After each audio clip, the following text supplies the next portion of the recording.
Hello class, welcome back बच्चों। तो प्यारे बच्चों, स्टार्ट कर रहे हैं नया लेक्चर। बेटा स्टार्ट कर रहे हैं डायरेक्टिंग की केस स्टडी से। 2 से 3 दिन लगाएंगे, ऐसा भी हो सकता है थर्ड डे भी लेक्चर।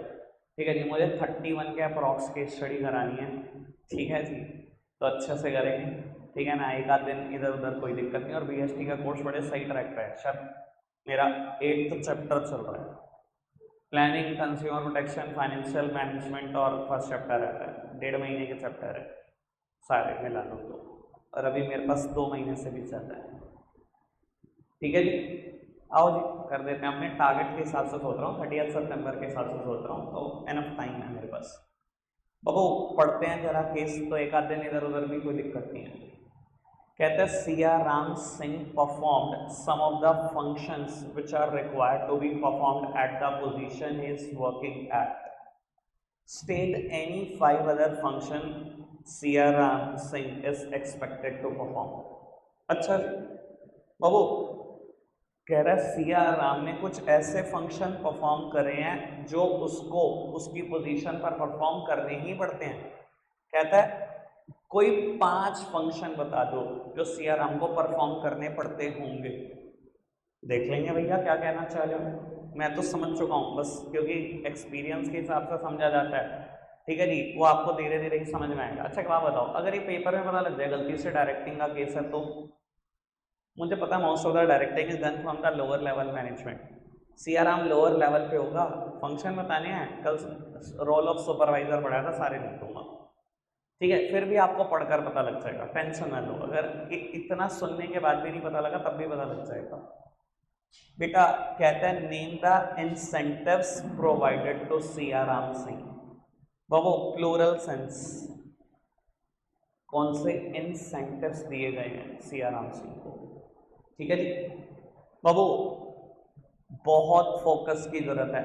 ठीक है ना, केस स्टडी की लेंथ देखो भैया, ठीक ठाक है। और सीबीएसई तो बोल्ड करके फॉन्ट, ठीक है, साइज भी बड़े करके, और उसका स्पेस भी अच्छा खासा छोड़ के, इसे 2 पेज पे प्रिंट करेगा।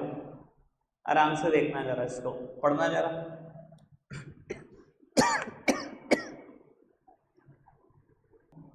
बाबू मैं एक बार रीड कर देता हूँ आप सबके लिए, जहाँ से रीड करने की जरूरत है वहीं से कर रहा हूँ। यहाँ से पढ़ना। The factory had been plagued with many problems for a long time which was in the knowledge of production manager Varun Sharma. ये कॉमा होना चाहिए था। The worker had internal differences. Time and again, there were misunderstanding between the management and the workers. Keeping the problem in mind, Varun Sharma appointed C.R. Ram Singh, who had 14 years of experience of working with the actual workforce and passing on instruction of middle management to the worker. पहला hint बाबू, C.R. Ram Singh का 14 साल का experience है काम करने का। क्या काम करता था वो? मिडल लेवल की इंस्ट्रक्शन पास ऑन करता था एक्चुअल वर्कफोर्स को, मतलब वर्कर को। किस लेवल पे काम करता होगा वो? Middle level to worker, link है। लोअर लेवल पे काम करता होगा, दिख रहा है सुपरवाइजर है। अब अगर आपने हिंट पकड़ लिया तो पकड़ लिया, और उसके बाद कह रहा हूँ ये पूरा पैराग्राफ पढ़ लेना, सारा हिंट है, सारा का सारा यही हिंट है। सेम अगेन पढ़ना, दोबारा पढ़ो ये पैरा। पढ़ा आपने दोबारा पैराग्राफ सबने?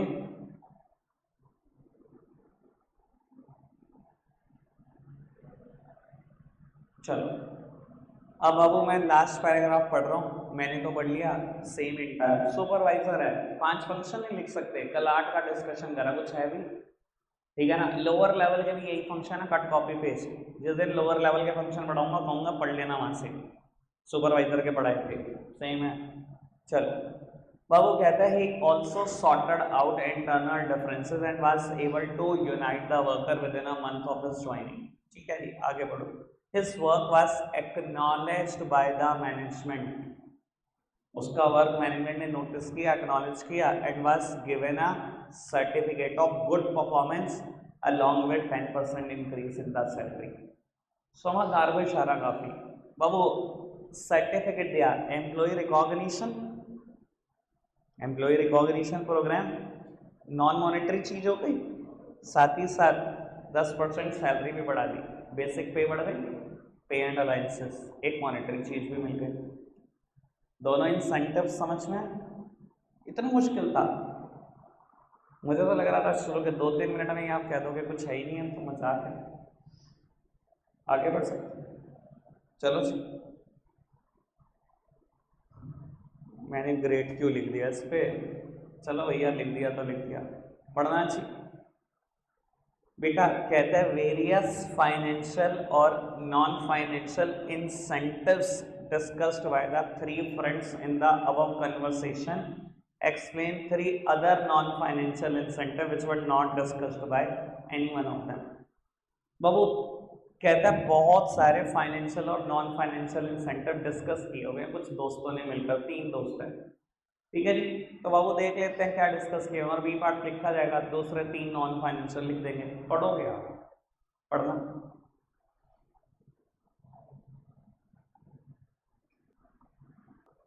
सीधा का सीधा काम की लाइनें डिस्कस करूंगा, फाइनेंशियल और नॉन फाइनेंशियल में पूछता भी हूँ। चलो एक काम करते हैं, रजत की जब बात शुरू हुई, रजत से लेकर सर्विसेज तक क्या लगा? कुछ फाइनेंशियल और नॉन फाइनेंशियल बातें क्या लगी? बात भाई कुछ लगी फाइनेंशियल बात और नॉन फाइनेंशियल? देखना जा रहा रजत की बात में नहीं लगा? कुछ तो लगा ही होगा, पढ़ो तो सही। कहते हैं Rajat was very clear that he would like to take up a government job. Rajat बहुत क्लियर है कि इसको गवर्नमेंट जॉब चाहिए, as it gives stability about the future income and work which will help him to work with greater zeal। It will also provide him pension when he will retire from his services. कुछ नहीं लगा? Pension क्या है? Retirement benefit. Financial incentive में एक बात तो आ गई, रिटायरमेंट बेनिफिट।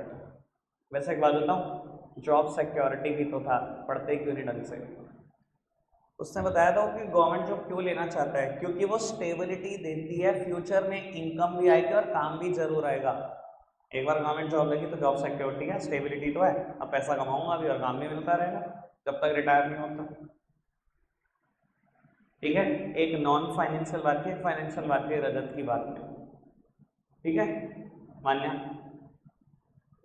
रमन की बात में क्या है?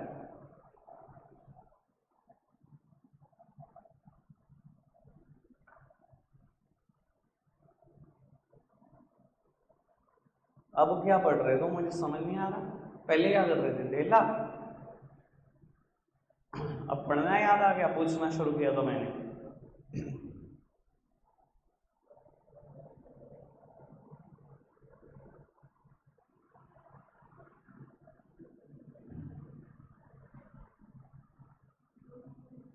क्या है नॉन फाइनेंशियल? एक्सैक्ट बताओ भी तो।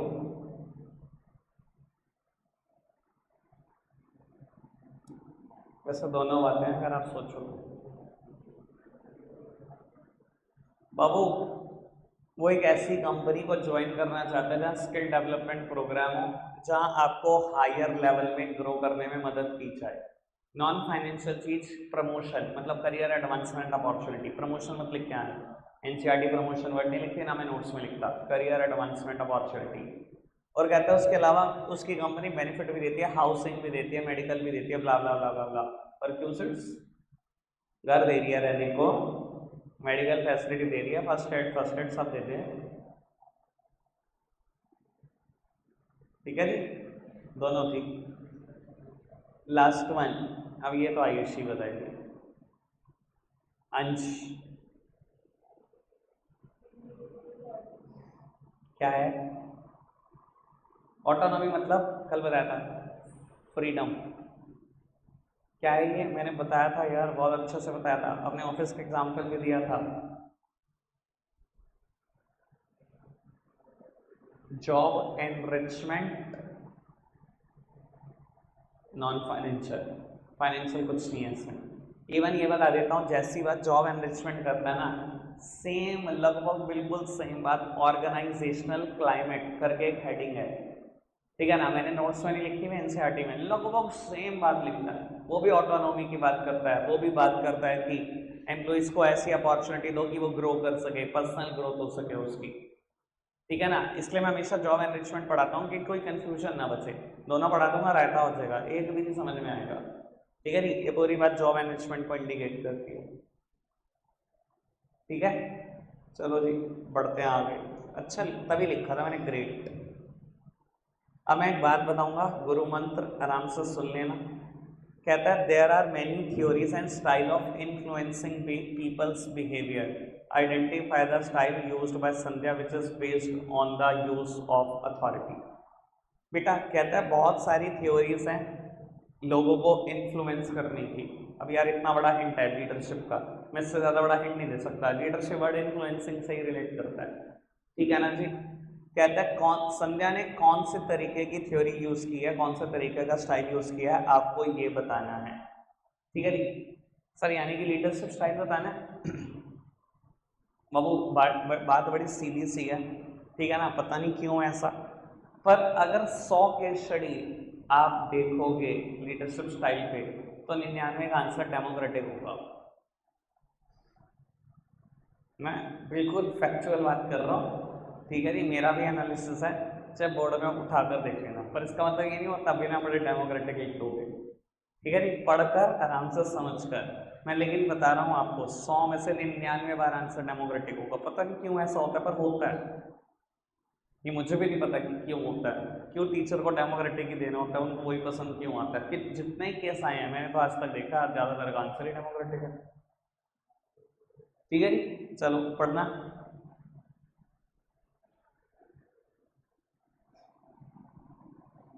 लेकिन जब अगली 2-3 लाइन पढ़ोगे तो आपको सब समझ में आ जाएगा क्या बात चल रही है, ठीक है जी। कोई दिक्कत कोई परेशानी? बाबू पढ़ते हैं, इससे ज़्यादा मैं दिखा नहीं सकता क्योंकि रायता हो जाएगा वरना केस का। Identify the incentive provided by good care hospital to its doctor through running trophies which need of the doctor will be satisfied through the incentive identified in part A state। और बाबू C part करना नहीं, values वाले question खत्म है, ठीक है जी। तो मुझे इंसेंटिव का नाम बताना है और उससे नीड का नाम भी बताना है। मैस्लो नीड हायरार्किकल थ्योरी पढ़ी थी, बी पार्ट में नीड बतानी है डॉक्टर की कौन से सेटिस्फाई होगी किस इंसेंटिव से, जो ए पार्ट में आइडेंटिफाई हुआ। पढ़ोगे आप, ठीक है जी, मैं सिर्फ हाथ पकड़ा सकता हूँ। मुझे ए पार्ट का आंसर करेगा एक बच्चा, पहले साहनी ट्राई करेगा, साहनी से ना हुआ तो रचित बताएगा, और रचित से ना बताएगा तो तीसरा बच्चा ये कौन होगा ये मैं बताऊंगा, दोबारा भी नंबर आ सकता है।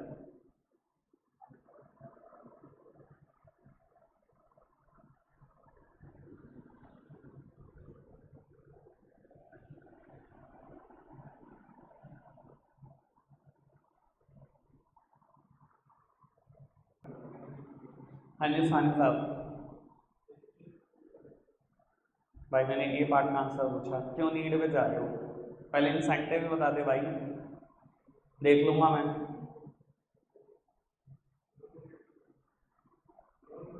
बाबू एग्जैक्ट आंसर दो ना, नॉन मॉनिटरी क्या होता है, नॉन मॉनिटरी में 6 और हैं, मैं क्या ढूंढूं, मैं थोड़ी ढूंढूंगा, आपका काम है बताना। आप अगर एग्जैक्ट नहीं लिख कर आओगे, सीधा नॉन मॉनिटरी लिख कर आओगे, नंबर एक्सपेक्ट मत करना। बताओ क्या है।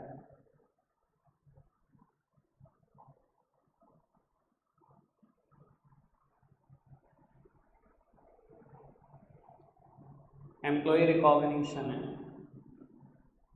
भैया, उनके टैलेंट को रिकॉग्नाइज ही तो कर रहे हो। जो गर्ल चाइल्ड को बचा रहे हैं उनको एक प्रॉफिट दे रहे हैं, जो रूरल एरिया में फ्री में हेल्प कर रहे हैं लोगों की उनको एक ट्रॉफी दे रहे हैं, यही तो कर रहा है पूरा केस में, यही तो है। तो उनके टैलेंट को ही तो रिकॉग्नाइज कर रहे हो। Employ recognition programme non financial incentive है बाबू। अगर मेरे वर्ड दिमाग में है ना, बी पार्ट करने में एक सेकंड नहीं लगना चाहिए, और सोचना नहीं है केस से, इससे सोचो। एम्प्लॉय रिकॉग्निशन प्रोग्राम, रिकॉग्निशन की बात आती थी नीड में, 4 esteem need, self respect, respect from other and recognition, 3 he word बोले हुए मैंने एस्टीम नीड में, ठीक है। चलो ये पढ़ना है जी। हाँ अगेन स्टाइल ऑफ लीडरशिप का क्वेश्चन है, आंसर डेमोक्रेटिक नहीं है, ठीक है, इसलिए पढ़ देना।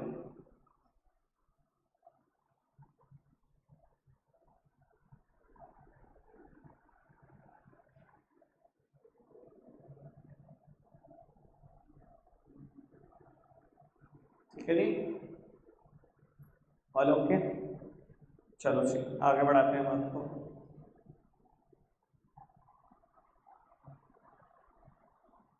स्टाइल ऑफ लीडरशिप है, पढ़ना जरा। आंसर मुझे तो पता क्या होगा, तुम्हें भी पता क्या होगा, लेकिन पढ़ दो। बी पार्ट में ना सॉरी ए पार्ट में ना सेकंड क्वेश्चन दिए कि आपको डायग्राम ड्रॉ करना है। सीबीएसई ने डायग्राम दिए हुए हैं, ठीक है ना। मैंने नोट्स में प्रिंट नहीं करे हुए, मैं आपको पिक क्लिक करके दे दूंगा तीनों डायग्राम की, वो आप बना लेना एक बार। खैर पता लग रहा है ये इंसान लीडर है और फोर्सेस यूज कर रहा है पर विद इन अ ग्रुप, ठीक है ना। ग्रुप के साथ हर चीज डिस्कस कर करके पढ़ना चाहिए। By quoting the lines from the our para state any 2 elements of directing. बेटा डायरेक्टिंग के टोटल 4 एलिमेंट है, मुझे कोई 2 बताने हैं, मिल जाए तो लाइन भी कोट करनी है। Supervision, motivation, leadership and communication, 4 बातें पढ़ी हुई हैं मैंने। पढ़ना चाहिए, आप पढ़ो। मैंने केस बहुत बार पढ़ा हुआ है, आप पढ़ लो।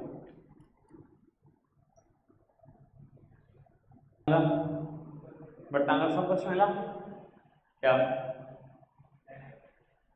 डायरेक्टिंग के एलिमेंट पूछे थे, कौन सी लाइन? अच्छा मैंने अंडरलाइन कर रखी हुई है बाबू। ये सुपरविजन ही है कि आप वर्कर को गाइड कर रहे हो, सपोर्ट कर रहे हो मशीनरी चलाने के लिए, यानी कि कहीं ना कहीं वो ऑन द जॉब ट्रेनिंग जैसी बात दिख रही है। ये तो खैर सुपरविजन है, तो पागल हो ना, मैं ही पागल हूँ। कोई साफ सुथरी बुक से दूंगा केस स्टडी, ठीक है जी। आगे क्या मिला? मोटिवेशन, बहुत ही बढ़िया। जब मोटिवेशन आइडेंटिटी कर पाए, बहुत ही बढ़िया। अब मोटिवेशन कैसे था भाई? देखो आपको ही पता है 99% वर्कर की एक ही जरूरत है, पैसा। और वो छुट्टियां चाहते थे, आपने कहा ही कि हम छुट्टियां दे रहे कि नहीं, आपने सीधा कहा कि जो ओवर टाइम करेगा वो डबल सैलरी ले जाओ, जो छुट्टियों के दिन काम करेगा वो ट्रिपल सैलरी ले जाओ। अब आपकी तरफ से छुट्टी मारो या जो मर्जी करो, खुद ही आए अपनी जरूरत को आए। तो भैया वर्कर की जरूरत पूरी कर दो बस, उसके बाद देखो वो काम कैसे करता है, आपको कुछ करने की जरूरत ही नहीं पड़ेगी, ठीक है ना। और 99% वर्कर की एक ही जरूरत है, पैसा। चलो जी आगे बढ़ाते हैं बात को। वो क्वेश्चन बढ़िया है, अपने तरीके का एक ही है, पढ़ना बस ए पार्ट ही पढ़ना है। 2 फीचर इनफॉर्मल कम्युनिकेशन के तो लिख ही देंगे कि कोई भी किसी से भी किसी भी डायरेक्शन में बात कर सकता है, र्यूमर्स जल्दी फैलते हैं, हो गया बी पार्ट खत्म। ए पार्ट पढ़ो बस। मुझे लाइन कोट करके बताना है कौन सा फॉर्मल कम्युनिकेशन है, कौन सा इनफॉर्मल, पढ़ना।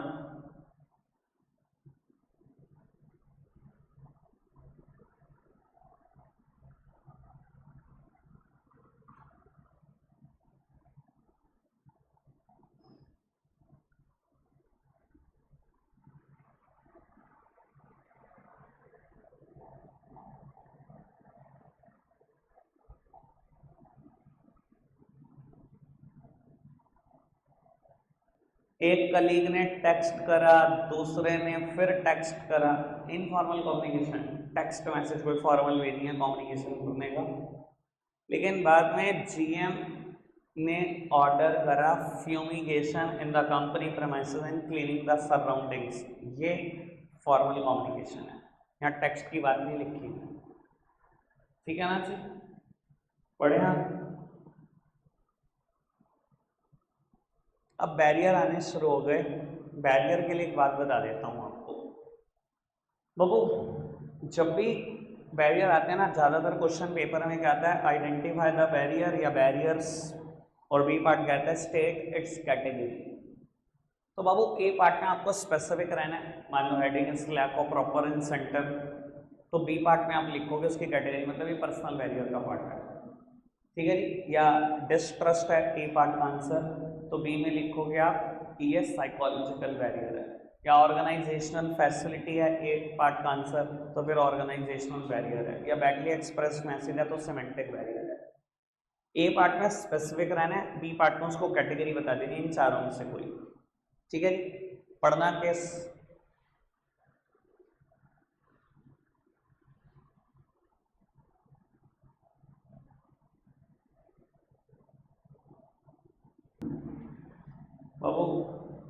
ए पार्ट था आइडेंटिफाई करने हैं दो कम्युनिकेशन बैरियर, और बी पार्ट कहता है state one more barrier each of the types identified in part.